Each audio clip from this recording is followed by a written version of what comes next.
Jadi artis memang terlihat menyenangkan, penuh dengan keglamoran, dikenal orang di sudut manapun, banyak followers di sosial media, dan tentunya bisa membeli apapun yang aku mau tanpa perlu lihat price tag ataupun diskon. Tapi itu hanya yang terlihat sama kalian-kalian. Banyak hal yang tidak tampak namun justru amat menyedihkan. Kalau waktu bisa ditarik mundur, aku nggak mau jadi artis. Jadi ceritanya bermula dari sini. Ini pacarku Dion. Kita udah jalan hampir 5 tahun. Kalau dihitung sampai saat ini, ya kurang lebih 4 tahun 10 bulan. Dia pacar sekaligus support sistemku selama ini. Orang yang selalu mendukungku dalam segala hal, terutama soal karir.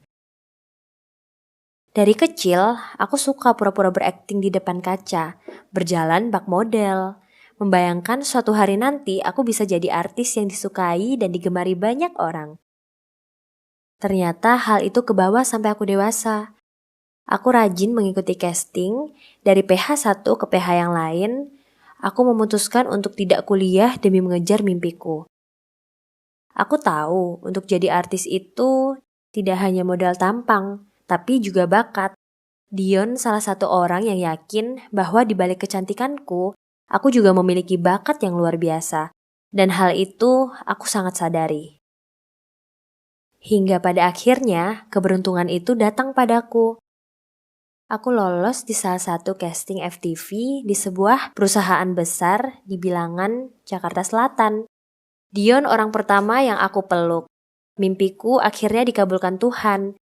Dara, anak 22 tahun yang selama ini hanya menjadi model kelinci percobaannya Dion, akhirnya bisa jadi artis juga. 1 tahun aku menjalani rutinitasku menjadi artis. Dion mulai memperlihatkan watak aslinya. Sampai setiap hari, aku bertengkar dengannya. Dia tidak suka aku dekat laki-laki lain. Meskipun dia tahu kalau dunia entertain mewajibkan untuk kita berinteraksi dengan siapapun. Dia selalu menungguku sampai syuting selesai, bahkan hingga larut.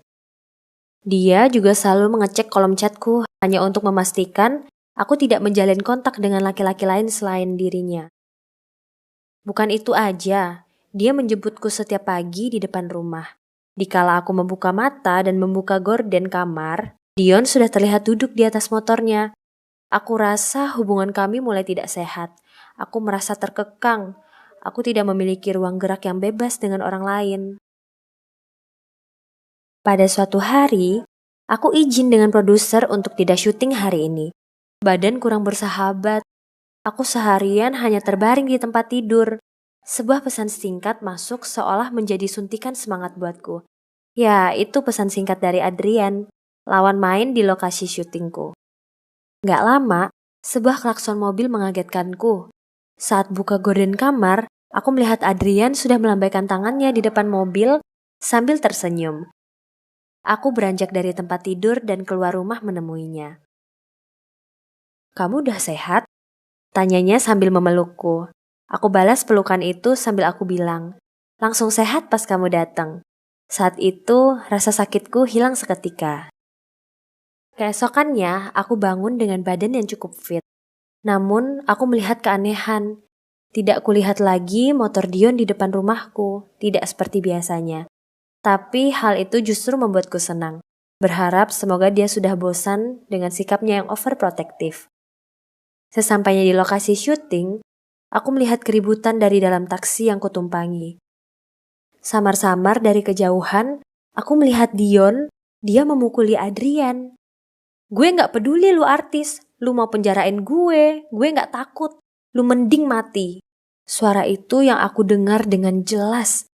Aku lari keluar dari taksi dan mendekati mereka. Suasana bukan tenang, tapi malah semakin menjadi-jadi. Dion menarik tanganku, menamparku di depan seluruh kru dan para pemain. Adrian yang cukup panas melihat aku disakiti, balik memukul pipi Dion. Beberapa orang melerai Dion dan Adrian. Dan beberapa orang menarikku agar tidak ikut pertikaian. Aku menangis tidak karuan. Jadi selama ini, Dion diam-diam mengintaiku saat bersama Adrian. Aku menarik dan menampar Dion. Aku bilang minta putus saat itu juga di depan orang banyak. Hari itu schedule jadi berantakan. Produser memutuskan untuk break syuting untuk mengembalikan moodku. Seharian aku hanya berbaring di kasur menangis tanpa henti. Tiba-tiba beberapa pesan singkat berhamburan di notifikasi handphoneku. Mereka menunjukkan foto nudeku yang tersebar di jejaring maya. Saat itu, aku langsung dapat telepon dari produser bahwa ia memberhentikan kontrakku secara sepihak. Pagi itu, aku menangis makin tidak karuan. Siapa lagi pelakunya kalau bukan mantan kekasihku Dion? Mungkin ini yang dinamakan sudah jatuh tertimpa tangga. Pagi ketemu malam, malam ketemu pagi. Tak terasa aku habiskan di dalam kamar ukuran 4x5 itu. Aku gak mau keluar rumah. Aku gak mau ketemu orang-orang. Aku gak mau makan. Berkali-kali aku menghubungi Dion, tapi tidak mendapat jawaban. Mungkin dia ingin membalas kecemburuannya padaku. Padahal dulu dia selalu bilang, foto-foto itu hanya akan dia simpan sebagai portofolio motretnya. Aku sangat malu, tidak menyangka hal ini akan terjadi sememalukan ini. Tapi aku gak bisa berbuat apa-apa. Dara Safira akan selalu dikenal sebagai artis 0% prestasi tapi 100% sensasi. Menurut kalian, dengan aku antisosial seperti ini, apakah akan merubah keadaan? Aku harus bagaimana? Thanks for watching. Jangan lupa subscribe dan tonton video lainnya dari channel Tinta Imaji. So, thank you so much bagi kalian yang selalu dukung channel aku. Bye-bye.